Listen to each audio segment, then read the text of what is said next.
Welcome, everybody. I am Jesse Mogul, and thank you for joining us on the American Contingency Podcast. We are a united nationwide community of steadfast Americans ready for any challenge that comes our way. We inform, equip, and train so you can prepare, respond, and recover from any man-made or natural disaster or situation. And we are closing out the year strong, like we opened up the year, with Tom Brigsby, our infallible leader, Wow. on the microphone to talk about what we were able to accomplish in 2023, doing a little looking back. In our next episode, we'll bring him on and we will look forward. Welcome to the show. Wow, it's great to be here. I don't think I've been introduced a lot, hundreds, maybe thousands of times. I don't think infallible has ever been one of the words. So, You know, I like to put that out there so that the unconscious mind begins to behave in such a way that we are both infallible on the microphones today. We have so much to cover, so many things to talk about. It's been a wonderful year in American Contingency. And of course, being the way we are, we're going to look back and see the things that we would like to improve. And we're going to celebrate those victories as well. When you look at 2023, I would like to talk about the country at large in a moment, but as far as within the organization of American Contingency, what we were able to achieve with members, bringing new people on, looking at 2023, how do you feel about the state of our union? with the state of our AMCON union. Yes, we'll start with the easy one. Well, it is. It's strong, it's vibrant, it's growing. All of the positive words that you want to say about an organization like this. But I think, one of the things you pointed out is that we want to look back at the year past and look at it critically for both the things that we did well and the things that we can improve upon. We have a really, really important project that's underway right now with kind of the underlying infrastructure of the website and the phone apps and those things, kind of the I call it the member platform, to just generally improve overall how that's working. That's in terms of things we could do better. That's probably the number 1, 2, 3, and 4 thing that I hear about the most. So that's underway. And there's a lot of things. Look, I tell the staff every week that I set big goals and I have big visions. And even if we only get halfway, we're twice as far as where we were today. Right. And so I don't mind. Generally, I don't mind when we come up short on some of the projects and visions. Of course, I'd like to knock them all out of the park, but I guess this is kind of the best analogy. Ted Williams was heralded as one of the best hitters ever in baseball, and finished his career just over 400. I think he hit 403 for a career. That means that 6 out of 10 times he went to bat, he struck out. 60% of the time, right? So someone who fails 60% of the time is held up as one of the greatest of all time. I think if we can consistently produce forward movements, and then that leads to momentum, and momentum leads to unstoppability. I think that's a great message to get out there for people who think that they've got to get things perfect. And I'm using air quotes that the listeners can't see, because there's this idea that we're going to come up with the most perfect contingency plan for a natural disaster. We're going to have everything, all of our ducks in a row. Things are going to go perfectly. Yay, we planned. Planning is awesome. Plans are worthless. Planning's priceless kind of situation. And to realize that there's a lot of failure in success, and you can be amazing at something and still find yourself back in the dugout 60% of the time. Well, an unsuccessful result is only failure if you fail to learn from it, right? So we can try something and it doesn't work. Well, that's still a result, and I can take that result and learn from it.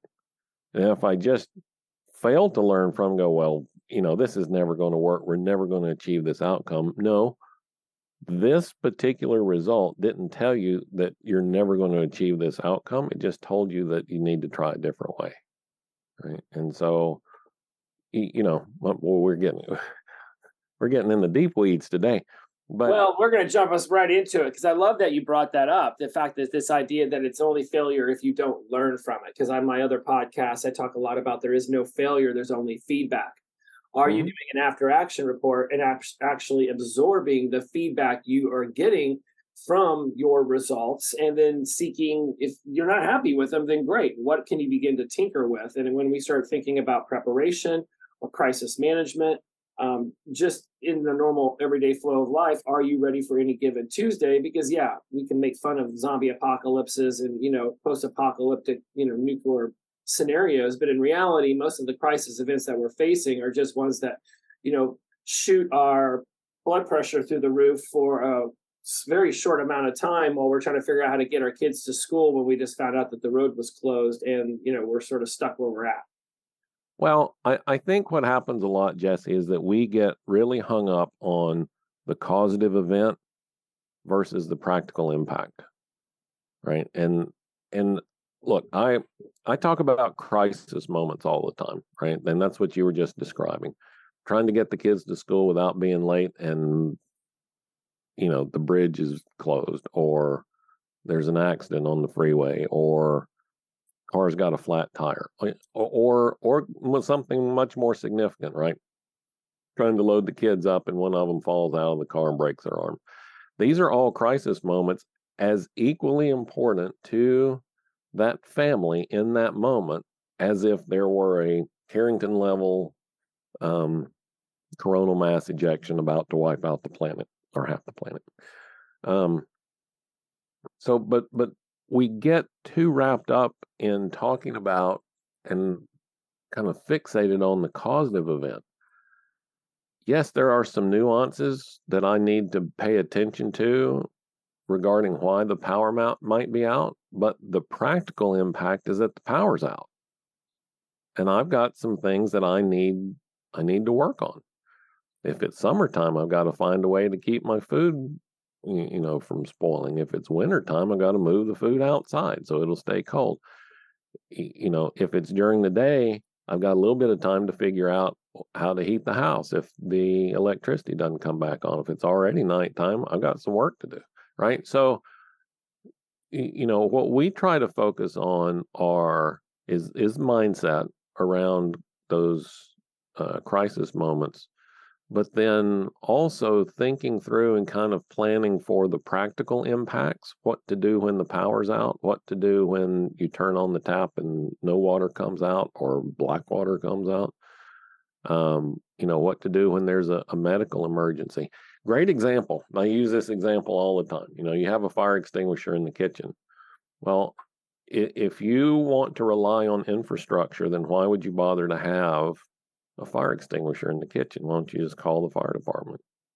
Well, the practical impact is because in the 5 to 7 minutes it takes the fire department to get there, the house can literally be fully involved, right? And there's no saving the house. But within a few seconds, I can grab that fire extinguisher and at least keep a fire under control until they get there. Now, what we just talked about in that example was a practical impact. We didn't even talk about how the fire started in the kitchen. It doesn't matter. It does not matter. There's a fire in the kitchen and we need to respond to it. So what we do, and one thing that I think that we're fairly successful at is talking through the potential practical impacts so that, our members can come up with a plan. And even if that plan is not perfect, I mean, you referenced one of my favorite quotes from General Patton, no, that wasn't Patton. That was Eisenhower. Yeah. Plans are worthless, but planning is priceless, right? Because of the way our mind works, it's just as good to go through it in our head as it is to actually go through it. And while the scenario might not play out exactly the way we planned for it, the fact that we thought about all the things we need to do is important. Another great example, and then I'll throw it back to you, but if the sheriff came and knocked on the door and said, "Hey, there's been a train derailment over here. You got 10 minutes to leave," right? What would you take? When you have 10 minutes to get in the car and go, that's not the time to be thinking about it, right? Make a list, even if it's just a mental list, but a written list is better. Make a list of the things that you need to pack. Even better, get you a plastic tote and put most of those things in that plastic tote. Keep it in the laundry room, keep it in the garage, keep it tucked away somewhere so you can just grab that, throw that in the car and go. Now things are going to change. Winter turns to summer, summer turns to winter, kids grow, they outgrow clothes. I mean, all kinds of things happen that plan might not be perfect, but because you have a plan, your mind is a lot more at ease and you're not mentally panicking so that your mind is just flying all over the place. A lot of people, when I ask that question, you got 10 minutes to get out, what would you take? Their mind immediately starts flying all over the place trying to figure out what they would take. Well, I don't have to think about that. I've got a list. It's right here in this book. Tick, tick, tick, tick, tick. Throw that in the car. We're ready to go. Is it perfect? No. We learn from it. We practice it. But, it gets better. When I talk a lot about the state of our union as a whole and people's mental health, and when I ask people, how do you think things are going, I get varied responses, but it's very interesting to me that, if we're going to talk about a political divide, neither side seems very happy. And you think that at least one could be saying right now they're happy. And there's sort of this feeling that either everybody thinks that, we're all going to hell, everything's going to hell in a handbasket, and the people who don't think we're going to hell in a handbasket are like that dog in the meme where he's drinking the coffee at the kitchen table and his whole house is on fire and he's like, everything is fine. And they're just oblivious. Is there a disaster fatigue that is beginning to take over our country where we're just constantly in this form of emotional and mental exhaustion, worrying about things? And when that begins to occur, do we start to slide ourselves into a malaise where it's like everything just seems so much that we start to want to block things out for the sake of our mental health? But in that process, we're missing out on opportunities to learn about how to better attune ourselves to these stressors and really figure out, is this something that I can direct or affect in the moment, or is this something that I need to accept, or how can I even plan for it? Sure. That's a great question. So I look at it like our brain is, I'm a coffee fan, so I say coffee mug instead of teacup, but our brain is like a coffee mug. And if I sit it under the sink and I turn on the tap, it's going to fill up with water. And as that begins to get up toward the brim, it's going to begin overflowing, right? And the more water I continue to put in, the more vigorous the overflow becomes. And if it's just a little trickle, I might be able to stop that. I can flick a little out. I can sip a little water out. I can keep up with that inflow. But if the inflow is, the tap is full on and it's just blasting in there, I can't even keep up with it. There comes a point where it becomes pointless to try, right? That's a lot like the input to the front part of our brain, the frontal cortex, where we get all of this input and it becomes too much. And then our brain just says, I can't keep up, right? And emotionally, your brain's going to try. Your brain's going to try really hard to keep up. But emotionally, the mind says, I'm just turning this off, right? It's too much. I can't deal with it. I'm just going to ignore it. So, this disaster fatigue, doom fatigue, is a real thing for sure. And so, we talk about I hope that we handle it better, right? Around American contingency. I hope that we talk about it in terms of these are the tasks and skills and competencies you need to work on. This is the equipment, supplies you need, but not in a doom scrolling manner. There are others in our industry that love clickbaity titles and love to talk about the end of the world and, the government's about to collapse and you've got 72 hours. And, for a lot of people, it's just too much. They just can't digest it anymore. For some people, it's a lot like college football, right? I mean, we can get way deep in the weeds on college football. Other people don't care. At the end of the day, for what we're doing and what we're preparing for, does college football matter? No. And in a lot of respects, does politics matter? Not really. I mean, some of the decisions that are made will definitely influence, but it's not going to change. Not going to change the outcome. It's just two people yelling at each other, and so, or groups of people yelling at each other. So, this kind of comes back to this idea about causative events versus practical impacts. We want to focus more on practical impacts, not ignore the causative event, but don't get so wrapped up in it that that it just, short circuits our mind and emotions so that we can't deal with the present. When we think about how we gather this community that's nationwide, right, border to border, ocean to ocean, we put a lot of effort into getting people to join who want to be part of community, who want to be forward thinking. And whether they're concerned about black swan events like zombie apocalypses and nuclear armament all over the place, or whether they're just concerned about how they're going to make a detour to their kids' school because it started to snow.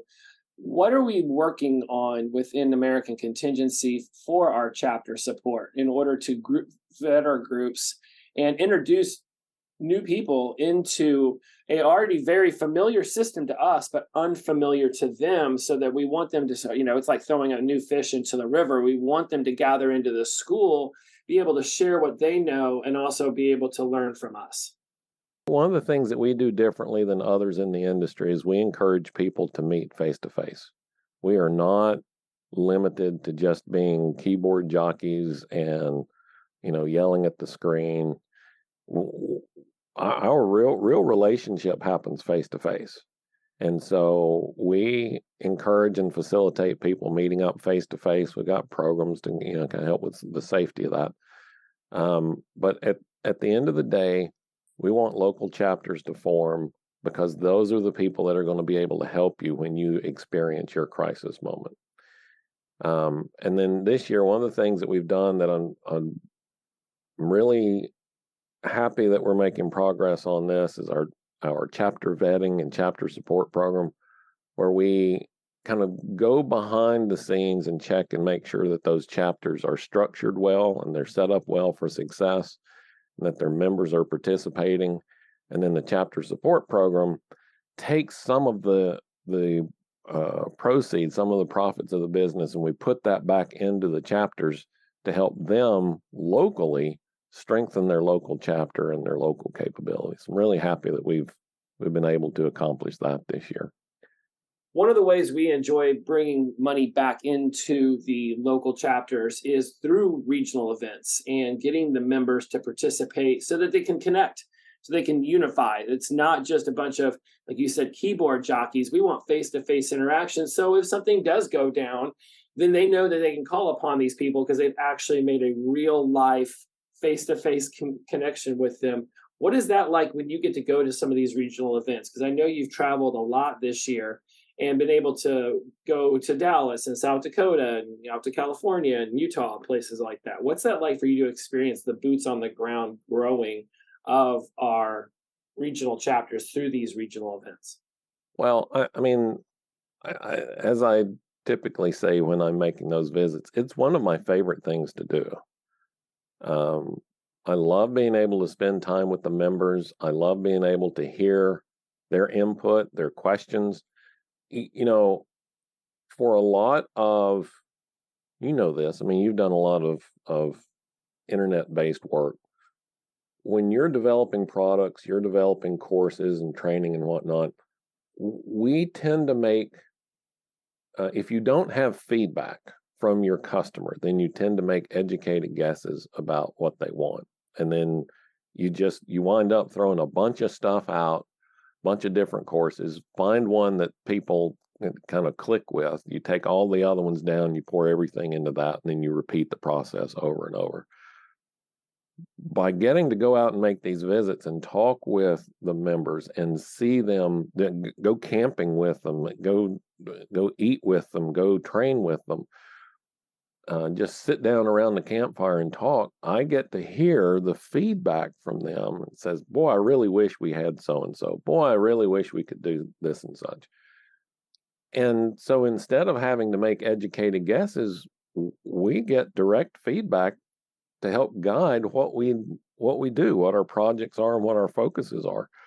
And next episode, we'll get to talk about what we're doing moving forward.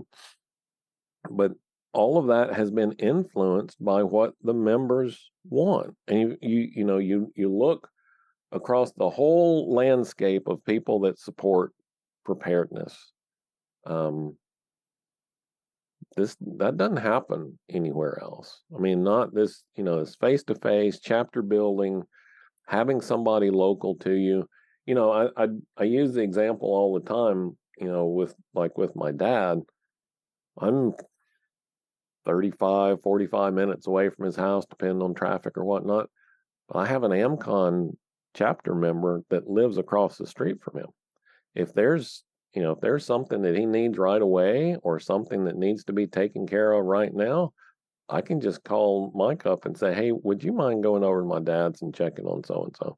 I've been traveling out in Utah, I think, and, he was trying to get one of his car payment made, and couldn't do it. He didn't know how to do it online, and I couldn't do it remotely. And, between the three of us, we got it worked out.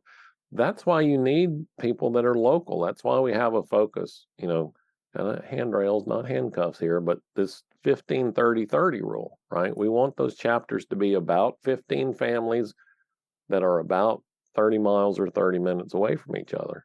If you have we had last weekend, as we're recording this, we had tornadoes go through Nashville, right?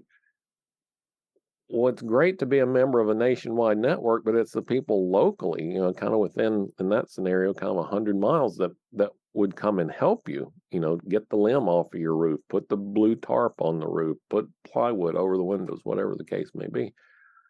And that's why we have such an important focus on that. But that's not to the exclusion of the nationwide network, because we travel. Everywhere I travel, I look and see where our chapters are related to that. And I reach out to them, try to meet up with them. If you're driving across the country, how awesome is it to have this chain of groups of people along the way that can help you if something comes along?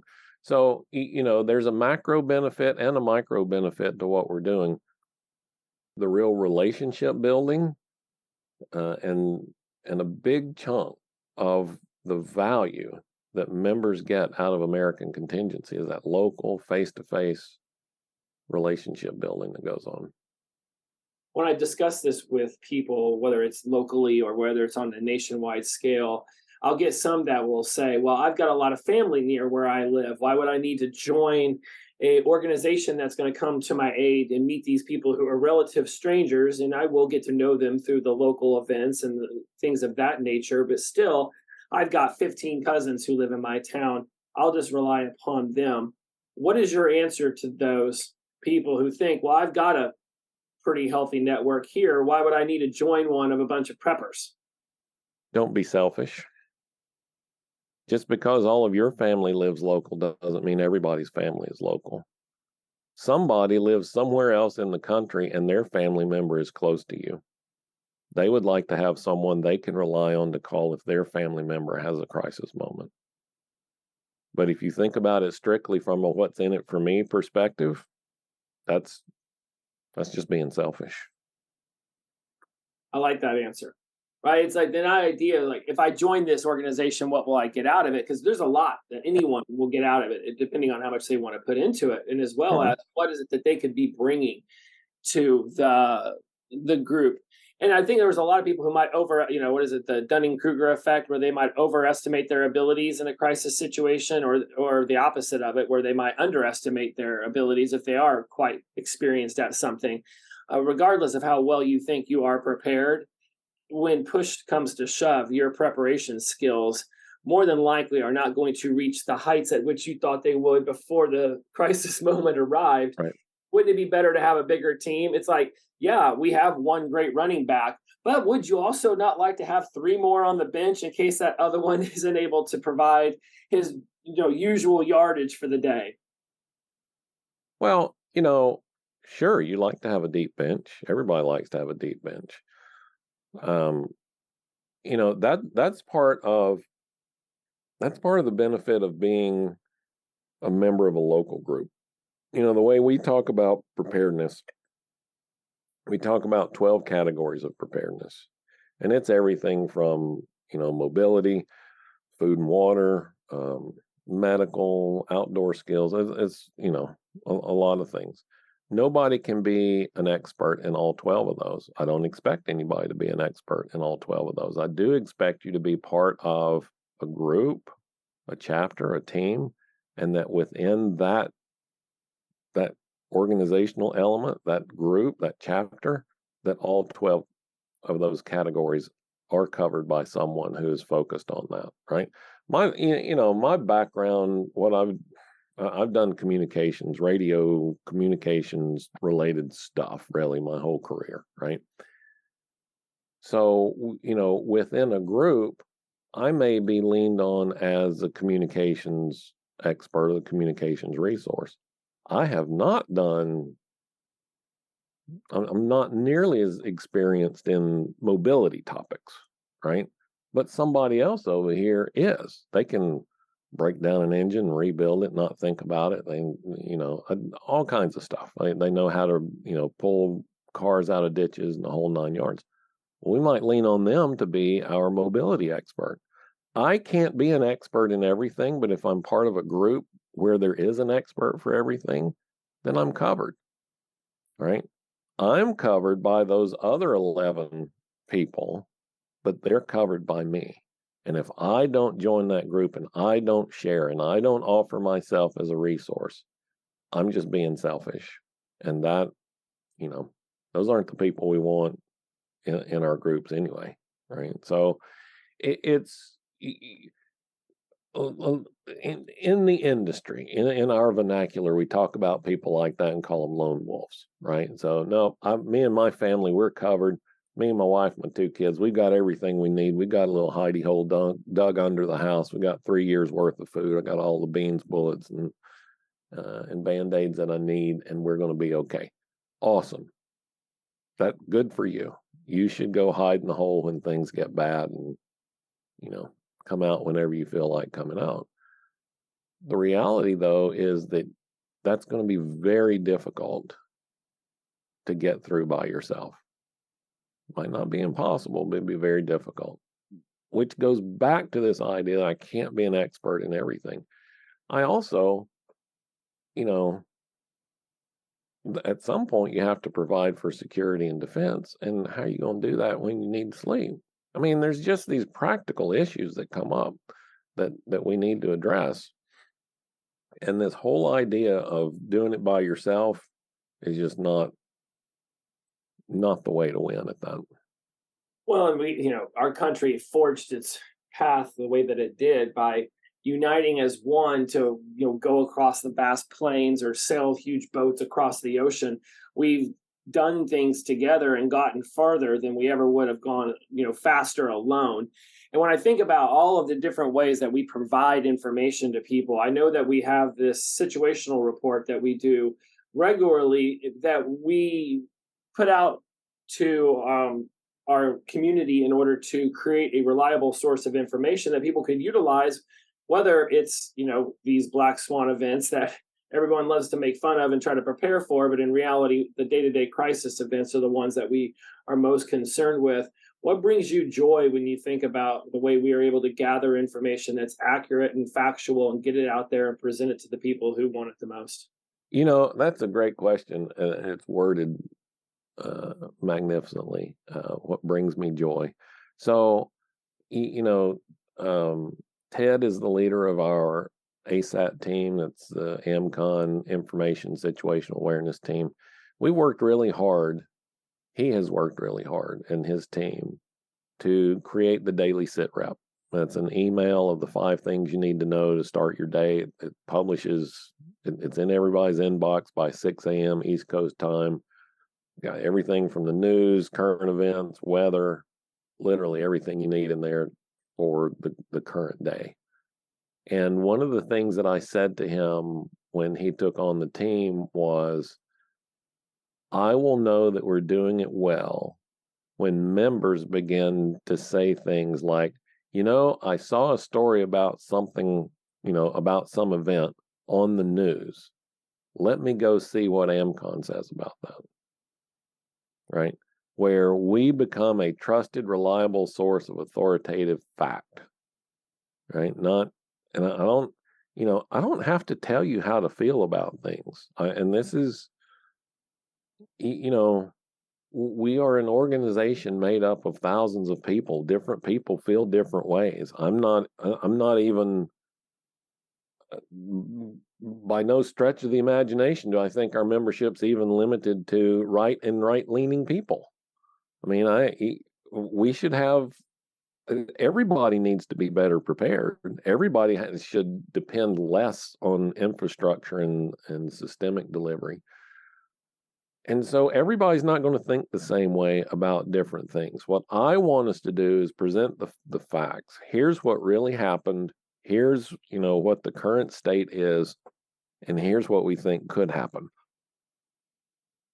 Now, how you feel about that is up to you. How you modify your activities today is up to you. How you change, adapt your preparedness stance is up to you. We might make recommendations. We might say that as an organization, we've, raised our alert antennae a little bit, but how you receive that and what you do with that information is up to you. We're not in the business of telling you how to feel about things. But we do want to be in the business of being that authoritative factual source for people. And this daily sit rep, the email, man, that is a huge step forward. And right after connection and relationship, it is probably the greatest value that we can deliver to our members. I'm super stoked. I mean, it does bring me joy to see that email go out every day and know that thousands of people across the country are able to benefit from it every day. I might get you out of here on this. I talk a lot about on my other show about not letting my day-to-day mood affect my overall commitment to the goals that I've set for myself. Because emotions and moods are fleeting like clouds, like water going, down a river past a rock. It's there, then it's gone. When we think about how we can guide people to have emotional intelligence and emotional self-control and not fall prey to this mental, emotional fatigue that's going on when the news wants us constantly in a state of crisis mode. What is your thoughts about how we have handled that within 2023 as an American contingency and organization, and also as a country at large? Well, I think the daily sit rep helps with that a lot. I say you should be very careful about what you put into your brain, right? Garbage in, garbage out. And there's very little of redeeming content on TV, right? It's bubble gum for your brain. It's that you can chew and chew and chew, and there's no nutritional value at all. The news just depends on what news you're listening to, but what should scare everybody to death. There's a video floating around on YouTube. I think it was from about this time last year, but it's all these local news reporters reading the same story, word for word, about some national event, right? And every one of them, I mean, there's dozens of reporters, and it's just a montage of all of them reading the same story, literally word for word. That should frighten you, because that's not local news.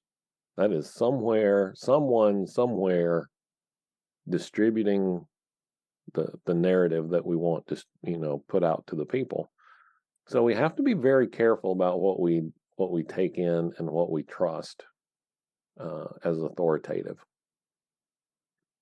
For me personally, I don't even watch the local news. I watch the weather. Sometimes if the weather is going to be bad, occasionally if there's a story that I'm interested in, I'll go to their website and look it up, but I don't just sit there and watch the news. We do need to be informed, but we don't need to be consumed. So I think generally as a nation, controversy and crisis sells. That's why clickbaity titles work, right? 72 hours to collapse what you need to get before it's all gone. That's a title that people click on, right? But that's fear mongering also, and we don't do that. I don't believe in that. It's fear mongering to say, "Oh, it's all going to collapse in 72 hours. You need to get your stuff and be prepared," and then not tell you what you need to get or why you think it's going to collapse in 72 hours. It's far more effective for me to say, for us to focus on, as I said earlier, practical impacts rather than the causative events, because no matter who's predicting the causative event, they're wrong. That's not the way it's going to happen. Even hurricanes. How many times have we seen the forecast for a hurricane only for that thing to turn left, or I guess turn right, before it makes landfall? Or instead of a category 1, it's category 5, or instead of a 5, it's a 1. Or the far more destructive elements of it are the tornadoes that spin out of it, or the earthquakes. Who predicts those accurately, right? Being able to predict that is almost a fool's errand, right? What we can do is say, okay, let's assume, that the Cascadia subduction zone does its thing. There's giant earthquake in the Northwest.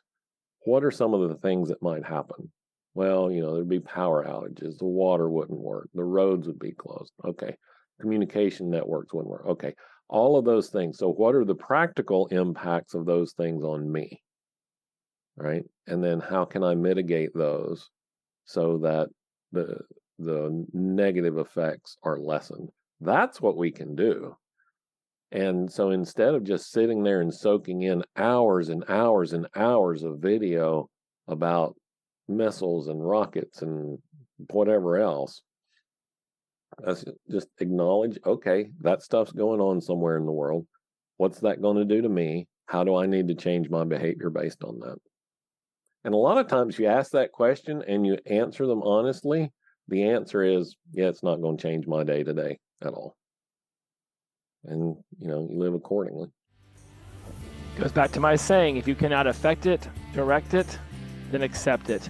We are going to close on that because we're going to bring you back in a couple weeks, and we're going to have you talk about 2024 and what we're going to do looking forward. I appreciate you as always. It was a great way to close it up because we are always seeking to move people from uncertainty to a level of certainty. So when y'all out there are ready to build the skills, the network, and the confidence to be ready for whatever comes next, join us at AmericanContingency.com. Awesome. Looking forward to it. Can't wait to do it. Talk to you next time.